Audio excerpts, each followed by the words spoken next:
हमारा तनिको पता रहो ते माटी लगाना समधि के घोर ये अपना बेटा के बियाह करबे नहीं करती ए जेठानी जी। हाँ ए देवरानी जी, हाँ ए देवरानी जी, शादी के पहले बड़ बड़ बात कइले रहो ई मौगा संधिया काहे मुकरता हो सामान देवे में। जवन तोय रहे वो सामान ना मटी लगना लेके आइल बा दो गाला बा तने एकरा के गाड़ी गीत गरियावत। अरे काहे पंखा कूलर लैला ना बुलेट समधि, काहे पंखा कूलर लैला ना बुलेट समधि, तिलक देवे में छूट गइल पेट समधि, तिलक देवे में छूट गइल पेट समधि, तिलक देवे में छूट गइल पेट समधि। अरे समधि दो गला उ बड़ा बड़ा बती आइल तय रहे जवन उ सामान ना ले आइल,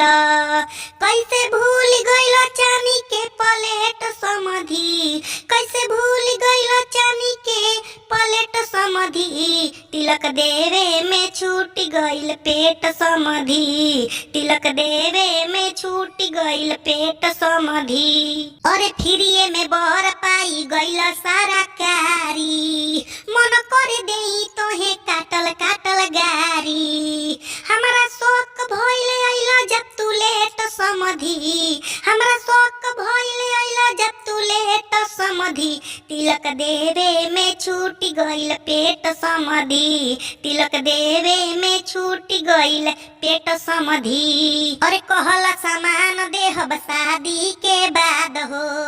काहे नहीं गौए में खोजल दामाद हो, पैंट शर्ट ना ले आइला एको सेट समधि, पैंट शर्ट ना ले आइला एको सेट समधि, तिलक देवे में छूट गइल पेट समधि हो, तिलक देवे में छूट गइल पेट समधि।